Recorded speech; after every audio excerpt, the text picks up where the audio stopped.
you can go look at YouTube or Instagram. I'm seeing more and more videos of houses that are doing like what you said in a bit of a wind. They're falling over Yeah, this in way. framing this way, horizontally, not Yep. straight down. Yep. It's because they're getting bigger and the openings are getting bigger and bigger. And if framers and builders aren't doing it right That's right. and applying the right shear, following those engineered Yep. plans, that's really scary. It is.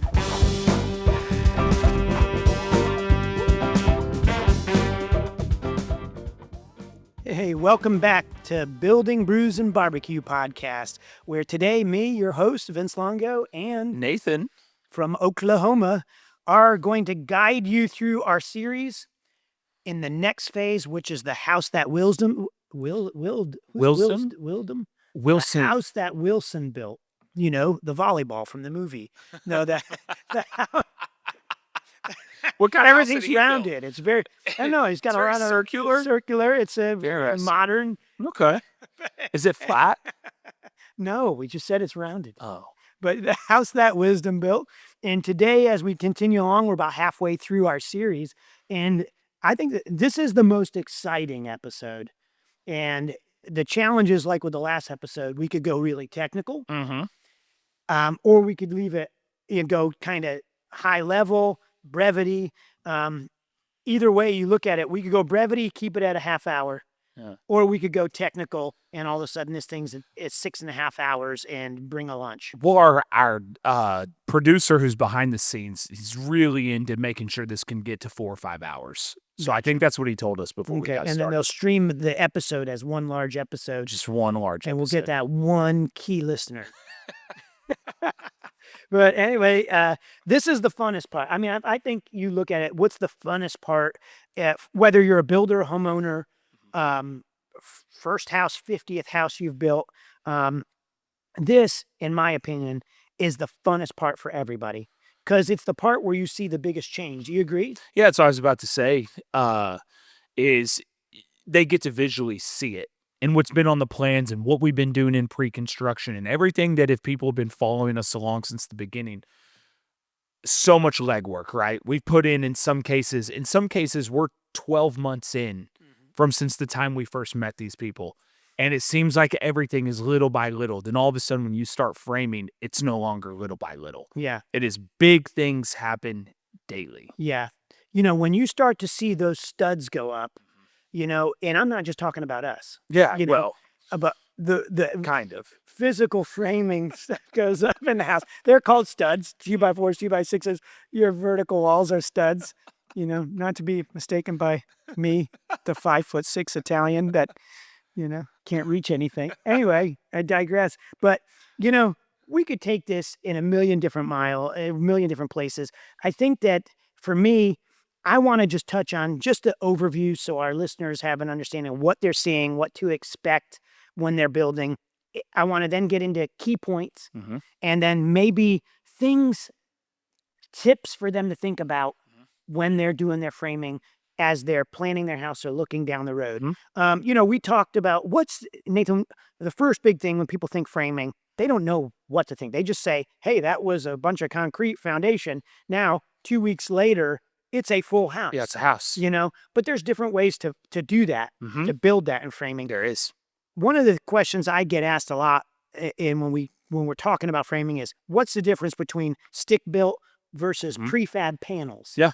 There's two different ways. There's two different ways. So for us, and again, for our listeners who've been following, so many of our houses are slab houses, right? So we're doing our foundation with a slab. We have our interior footings inside of our slab. We do a lot of stick framing. We do a lot of stick framing all the way even up into the rafters. Our rafters are stick framed down, coming down onto LVLs, laminated beams that are then putting the pressure down where our interior footings are, right? We do, that is what, if you come to Oklahoma, you're going to see 90% of our houses done that way. Now, when you go over to, when we do what you call a foundation, what we call a basement, all roof trusses. Gotcha. And so stick framing for you is basically, what is stick framing? That's the lumberyard. Your vendor drops a pile of lumber. Yep. There's like 125 or 500. There's a pile of lumber there. They take each individual piece, which we call a stick, Yep. into the house and nail that individually. Yep. That's right. Now, panel. Have you guys ever done any prefab panels? No. So a prefab panel, which we're seeing a lot in Georgia, you see it a lot in more of the economical homes, but I think it makes sense in the luxury homes as well. And that's where it's not the pile of lumber comes out. They actually physically will build this wall with the window in it, everything, the whole wall system. They will build it in a warehouse, number it. That number corresponds to their Lego set, I call it, plans that have a number on the plan. And then it all gets piled up on a big flatbed. That flatbed picks it up, comes and slides it off onto your lot, hands you the plans and say, hey, here it is. It's all number coded. And then your framers, instead of installing each individual piece, they go grab the whole wall panel. That's the studs in the wall, the plywood on the outside, the window openings with the headers, all ready to go, all the way up to, I've seen them now with house wrap on it. And they just stand it up in place, nail it down, move to the next one. Super fast. Some of those are so big though. They got. I mean, I feel like on some of your houses on that, they'd have to have a crane on some of those. Yeah, panels. sometimes they'll do a crane or they'll put them in pieces. You just got to install it and make sure it's straight. Yeah. Here's what I like. You know, like you said, you hit the nail on the head. Because we're in framing. But it's about the quality, right? And I've always had the mentality of, oh, this is a custom home and it has to be stick built. Yeah. Each individual piece has to go up and be leveled and, which is great. But the truth of the matter is we've said it before, we're building with wood in the open environment that it gets rained on, hot day, cold day, humid day, dry day, a wood that absorbs moisture and wicks. And so that stud that you put in, that stick frame, it might get twisted by the time it comes from the pile till you put it up. Oh, yeah. Whereas a prefab panel is done in a controlled environment in a warehouse. It comes off the pile, goes in a jig, and each one is put in perfectly, and it's nailed. And then the OSB goes on the outside, immediately holding it stiff in place. It's done so fast. And so I'm starting to see that these panelized walls are more and more preferable to stick frame, especially with the lack of labor that knows how to do it properly. I was going to say there's a little more quality control to that because it's inside of the warehouse. You're able to do it rather than fighting the weather, the wind, the rain on whatever day it is. If they were cold, I could see that. The only challenge is they have to be more precise. Your plans better be right, i.e. pre-construction planning, getting everything right, because there's less playing around and changing in the field. That's right. When those panels go up, it takes a little bit more to try to realign them or refigure them out. So you got to do your planning right, which we're all about, right? Lumber choices. What should our listeners pay attention to when they're having their home frame, their builder's doing it, or they're managing it somehow?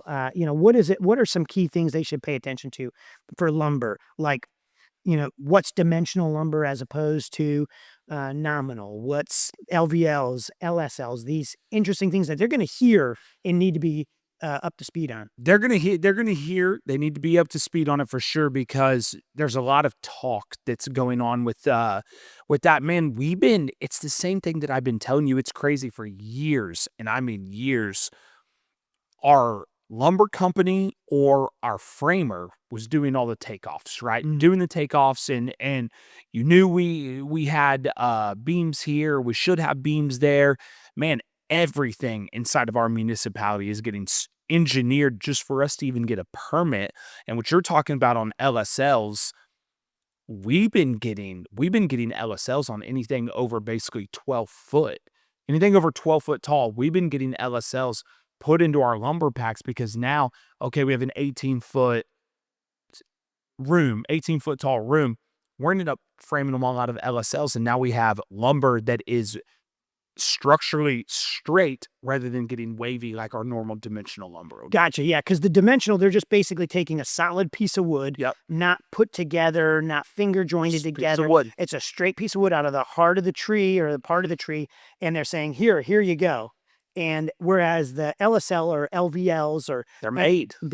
they're basically chewed up wood that are compressed and glued together, but they're structural. Yep. Or they're layers of wood Mhm. with fibers in different directions that make them so strong. But since they're made like that and glued together, they stay straighter. Straighter. There's more human control on it, you're saying. So when you get into those really tall areas, that lumber, if it was out of a big piece of wood, has more of a tendency to twist and split and turn. They stay straighter, making sure that your interior finishes at the end will be prettier. Right. That's exactly right. Because look, that lumber is going to a 2x8 that you're making go 16 feet tall. I mean, listen, there's a good chance it twists. Not only is there a good chance it twists, there's a good chance it's twisted by the time it gets to you. Yeah. All right. And then you're exactly right. When the house is framed, it's something that you may not even really notice. You don't notice it until you run your baseboard across that wall or until you're paneling that wall. You're like, oh, what's this here?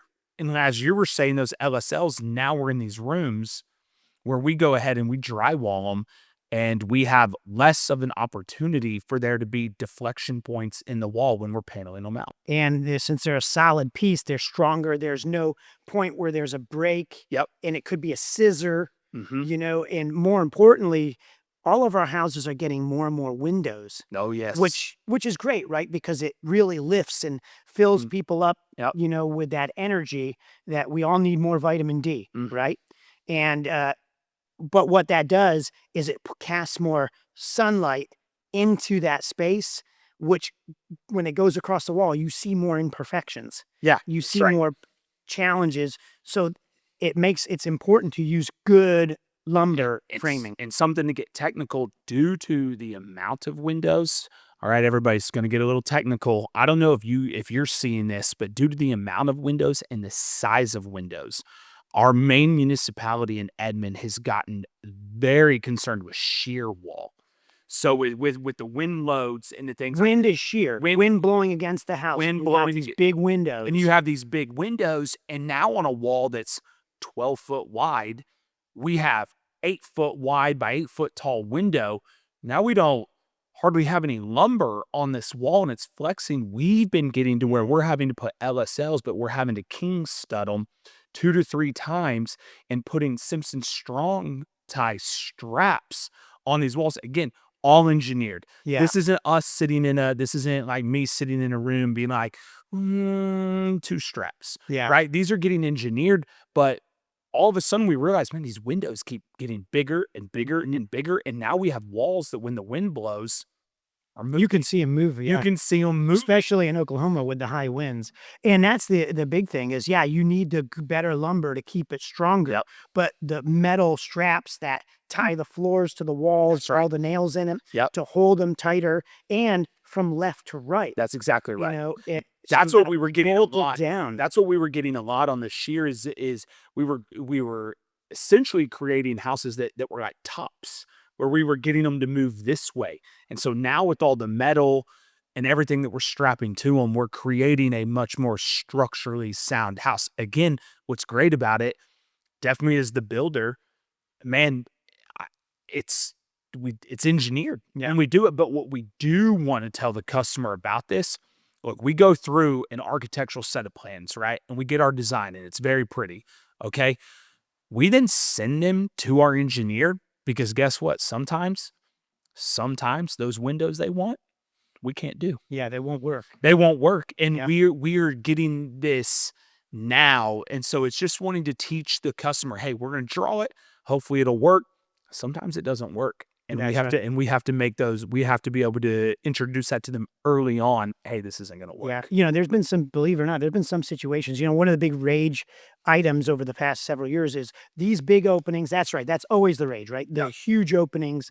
And, I think if you can go look at YouTube or Instagram, I'm seeing more and more videos of houses that are doing like what you said in a bit of a wind. They're falling over. Yeah, this in way. framing this way. horizontally, not Yep. straight down. Yep. It's because they're getting bigger and the openings are getting bigger and bigger. And if framers and builders aren't doing it right That's right. and applying the right shear, following those engineered Yep. plans, that's really scary. It is. I mean, you're going to have houses falling down because these windows are either vinyl or metal clad or wood, units that also do not have the shear. That's right. What we've had to do in a few where we couldn't meet the shear value, we've moved to steel windows. Yeah. Yeah, everybody likes them, but they're unbelievably expensive, i.e. plus or minus $200 a square foot. Yeah, that's right. Installed.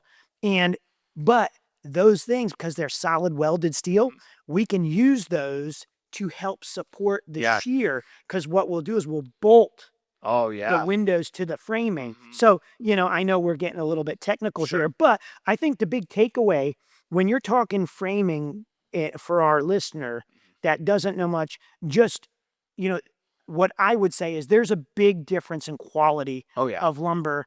The bigger the openings, you're going to have to spend more on. You would think, hey, that's less wood. No, it's actually more because you got to buy more expensive wood, more engineering, more metal strapping. Labor becomes more because it takes more to do those shear load and to strengthen it. That's exactly right. And so that would be the one thing I'd say, be cognizant in the framing process. And if you're a listener that's in in areas that aren't requiring permits or maybe requiring engineering, listen, ask for it. Ask your builder to do the engineering. I knew in my market the shear wall engineer report that I get's $450. Yeah. Nothing about it is expensive, and all it does is protects me as your builder, but also protects my consumer. It protects them and letting them know they're getting a house that's going to be built well. It's not on me trying to do my own load calcs. No, I have an engineer that is telling us how to do this. That's right. So with framing, rely on the engineer. That's a cheap. Even if you, that might be $850 or $450, but you can even spend as much as $6,000-7,000 on a set of engineered plans. But then you got that stamp. Yeah, it's stamped. Someone's thought about it. Someone's looked at it, and as long as the builder follows those directions, you're going to have success, or at least as a homeowner, the peace of mind knowing, hey, they followed the plans, it was inspected, we've done the best to our ability, and then it's kind of up to the errors and omissions or the insurance of the engineer because he stamped it. Yeah. But I would say this comes back to one thing I wanted to talk about that I try to tell everybody. We talked a little bit in another episode about time-lapse cameras. This is one of those times when it's framed is to get picture. If you're the homeowner, don't only rely on your builder to get pictures and videos. We do, and I know you do this too, we do 360 cameras, or sometimes we'll do a Matterport walkthrough in framing and give that to the homeowner if they want to pay the ongoing maintenance to that, because they charge for that to hold those files. But that's a 3D walk through every room image file of your studs and everything and where it is. So how cool is that? That someday down the road, you got an issue, you can go through and look. We like to do it after mechanicals are in so you can see where pipes are and everything. But, I always tell my customers, we're going to take as many pictures as we can, but I encourage you to do so as well, to document. One of the big things when it comes to framing that I like to tell my customers, obviously we plan, execute, is we like to have walkthroughs. Do you do walkthroughs with your customer? And if so, what does that look like, a framing walkthrough that they should be prepared for and to ask good questions of their builder? So we're actually changing ours. We used to do our walkthrough after mechanicals. Okay, we would do our customer walkthrough after mechanicals and go through with the designer, with our team. Okay, how's it looking? Is everything in the right spot? Actually, due to RB out of Columbia, South Carolina, also in our Builder 20, loved what he was doing. As soon as the house is framed, roof on, windows in, they're going through with their team and the designer, walking the house and laying everything out, marking door swings, putting up all the appliances, putting up the plumbing fixtures, laying out the electrical, doing all of that because what was the point of that year's worth of work that we just did designing all of this? If we did not go out and prepare our trades for success and be able to show our customers, this is what we're doing. So now what we're doing is we're getting this all set up. Then we're walking with the customer and kind of walking them through with the designer, because what we really want to know for you customers, I cannot just emphasize more about how much planning matters. And I mean, down to curtains, because something that I know we'll talk about is blocking. Yeah. Guys, the framers there, we have framed your house. You guys have been around houses that have been framed. There's lumber everywhere. There's cut lumber everywhere. Blocking costs $0. It is there. The lumber is on site. Keeps wood out of the landfill. It keeps wood out of the landfill, it keeps it from blowing around the job site. It keeps it from all kinds of stuff. And what it does is it allows us to go through and block. If we have everything designed, we can block. For curtains, we can block with where your free-floating vanities are going to go. So And you know that because of your pre-planning, Because and you now you're planned. executing. which makes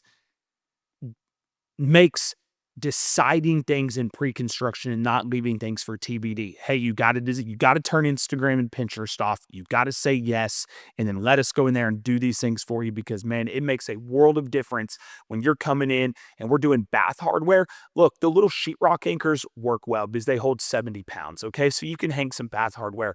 It's still better to screw it into blocking. That's right. You know, I always say, listen, what's the biggest thing that annoys you as a homeowner when you go into any bathroom? And that's typically the toilet paper Yes. holder is coming off the wall. Coming off the wall. And that's because the builder did not take a little extra time during those walkthroughs or in pre-planning and say, hey, if you sit on your toilet like this, where do you want to reach? Is it on the vanity or on the wall? If it's on the wall, it's 2 foot up from the floor. Yep. You measure out. We'll actually bring a bucket and sit on it. Yeah. Like it's the toilet. We're a block. And we're going to solid block it there with wood inside the wall. So no matter where you put your toilet paper holder in that area, Yep. you're going to be screwing into solid wood. That's right. And you're never going to have that situation where your kids rip it off That's right. the wall. That's right. Or in my situation, my leg rips it off the wall. Yeah, because you're, 6'6". I mean, there's not much that you don't rip off the wall. Are we on the demo or frick me? Forgot which one we're on. Yeah. Hey, speaking of sitting on a toilet, how about blocking now for wall hanging toilets? Yeah, How about wall-hanging that's like toilets. the coming to speed. Hey, if you're figuring, and it goes back to like what you said, pre-planning, and we talked about this before the episode. Talk about plumbing and blocking as it comes to plumbing and framing, whether it's a toilet, faucets out of the wall, faucets. Yeah, the amount of stuff, it just seems like we know that, okay, hey, we're asking you as a homeowner to make selections on plumbing fixtures. Well, why do I need to know about plumbing fixtures? We haven't even broken ground yet. That's so far down the road. We don't install those till the end. You're right. We don't install the fixtures until the end, but we install the valves early. If they're coming out of the wall, we need to block for them so that we can screw into them. All of these things about it, just, it's crazy how even we're saying, hey, we want 85%. Really, we want 100%. Yeah. Of the house designed. 85 gets us at least started. But yeah, it just, like I said, it gets all the way down to curtains. Hey, if you know you're doing curtains here and you know what length they're going to be, we put blocks in here, and when you come in and got to hang the rod, zoop. Yeah. Or what about automated? I know we'll get into this in electrical, but episode, but automated curtains, you got to put power up there unless they're lithium battery based. Back to like what you're saying, hanging toilets, that weight, there's a structure that needs to go into place for that the plumbing contractor or the manufacturer will supply. That needs to be, braced in there. Yes. Some other things, you mentioned not only the plumbing fixtures that come out of the wall, but the heights. Oh yeah. There's plumbing fixtures that come out of the wall that have different shapes. So rough ends might have to come out higher or low, and then you need the backer for that. Yep, that's right. And so I think that's huge. And doing those walkthroughs with the homeowner, you can get that peace of mind. Listen, I made a major mistake. Have you ever done that before? I just let that linger for a minute. But, I just assumed, because it was poor planning on my part, I assumed that I would just that when the plumber asked, "What do you want your plumbing heads at normal height?" Oh, sure, because I didn't write down notes. I didn't do a pre-plan. My homeowner, he is 6'6". Yeah. You know, One's a little taller. yeah, it has to be taller. It was like hitting him in the head Yeah. when I was like, oh, that was an epic fail. Yeah. And so that's because I rushed pre-planning and didn't do a good walkthrough and framing to mark out where these things would go. And I know plumbing's coming in a different episode, but same thing. Used to, in the easier days of construction, your plumbing valves went directly under your shower head, right? Not the case anymore, right? These showers are getting so big, your shower head's over here, but your plumbing valves are over here to turn them on, right? That's right. And so all of this pre-planning matters, and it just allows us to really set things up. And what we really are trying to do, because we're realizing, hey, our customers putting in a lot of time. They're giving us all this information. So what we used to do, though, is we would then go walk with the customer, and they would kind of feel like, we already gave you all this information. Why are we rewalking this? So again, taking that idea from RB, hey, they did give us this information, and we're having their designer, their interior designer, come with us and the construction team. We're laying it all out. We're marking it all up. Then we're telling them, hey, you're not coming out here to tell us what to do. We've done it.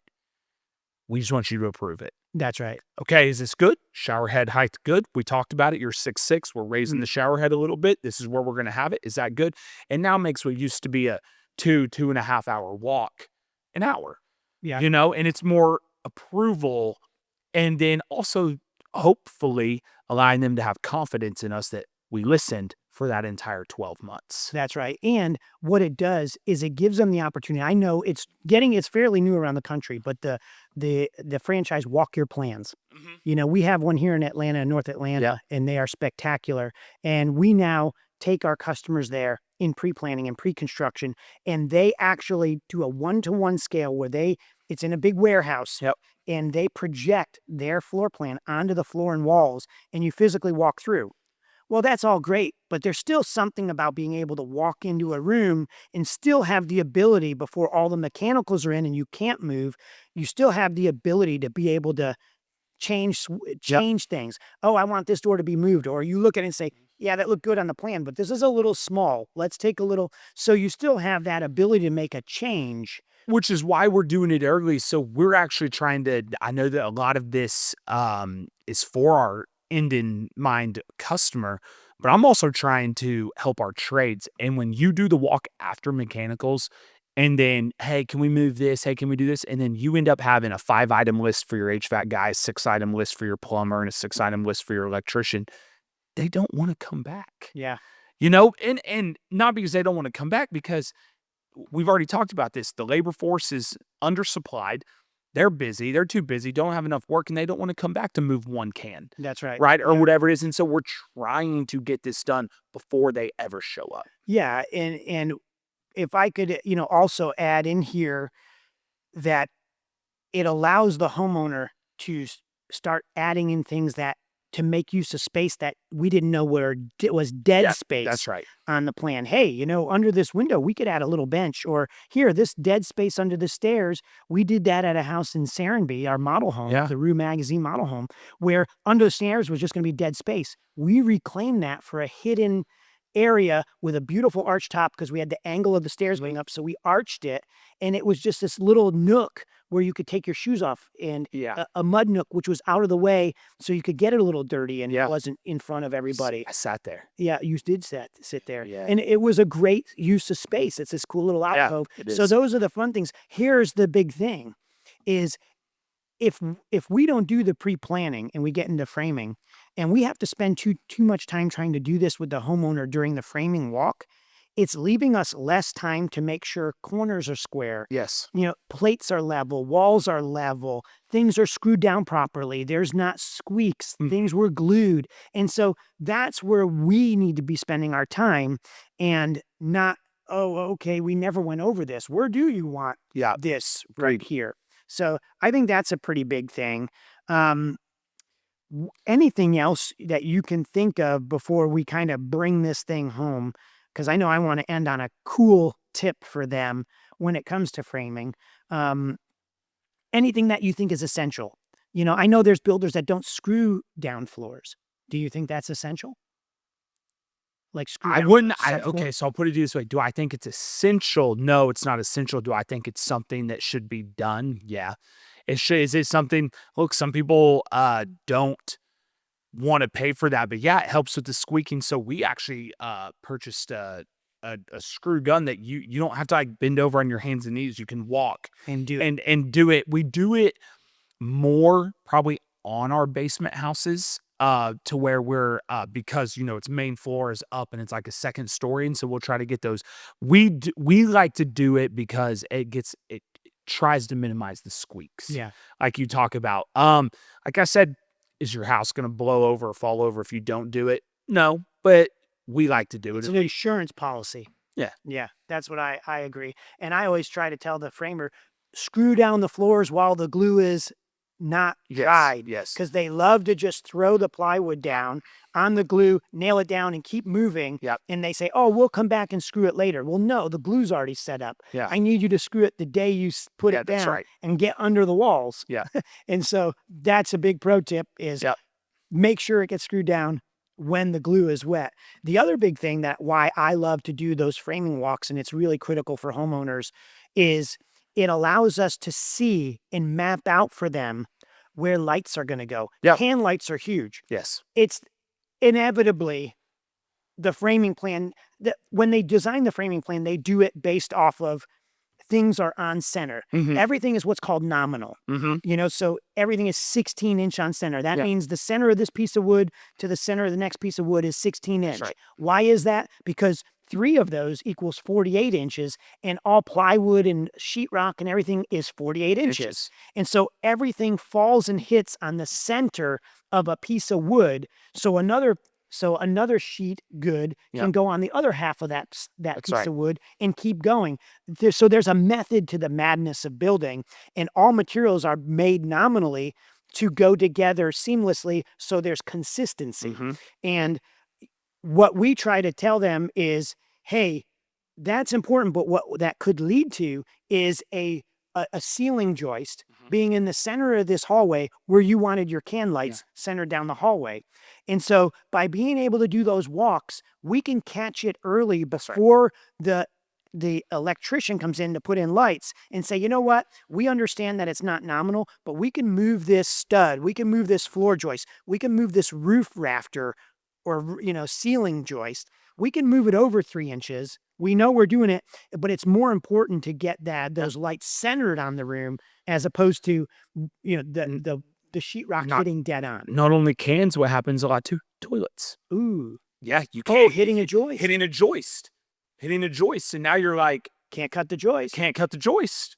Can't cut the joist, and now I can't push it back. I'm up against the wall. Now the toilet won't set it. If I pull it forward, now my toilet's sitting this far off the wall. That's right. Or left to right. I'm Left too to close right. to the vanity. Too close to Doesn't the meet vanity. code. Doesn't meet code. Yeah. So, Yep. It's all very important to have those walks to try to stay ahead of those things. Yeah. Yeah. And you can catch things that save you money and time in the build That's right. because of rework. That's right. And, one of our big pet peeves is, air conditioning vents. The way that works, we can get that into that in an air conditioning episode, is the supply, which means the vent that pushes air out into the room has to be in front of a window. Why? Because believe it or not, outside air actually can get through a window. It's also where the heat transfer is. That's right. And so they're pushing the heat and cooling in that room, and it makes a big circle. Well, it's a real pet peeve of ours because we care about things being terrific. Yeah. That if it's off center of the window. So we'll box frame those things out, but you need to be able to catch that during framing while the framer's there. Then it doesn't cost a return That's right. trip and things like that. So I think that's really good. Do you have any final tips for them? No, I've been waiting for the cool tip. Oh, is it? You're going to I know. I need to hear it. Okay. So we started doing this many years ago, and I think it's starting to catch on Instagram. But my biggest to do for a homeowner in the framing stage is have a friend party. A friend party? Yeah. Friend and family party. And what does that mean? You invite They come all over to your house and fall down the stairs? That's right. Yeah. Okay. Yeah. Yeah. That is a good point. Make That's all sure I could think yeah, about. make sure all your friends and family, make sure there's a building representative there, and make sure you have hard hats and all your secure devices, per the OSHA standards. Read your guidelines. But I usually say, and we'll be there because we like to be part of that, is we invite them and we provide the drinks and all that and the fun. And we, in the food, we'll do a cool barbecue, and we have them. It's just, we hand out Sharpies and we say, hey, leave important messages, whether they're Bible verses, uplifting things, anything you want to tell this family. And we tell the family too, hey, you write on it as well.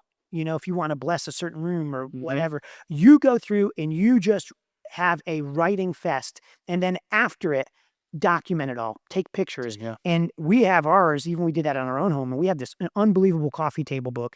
And it's all the things that people wrote on the studs that are on the framing that's in our home. Yeah.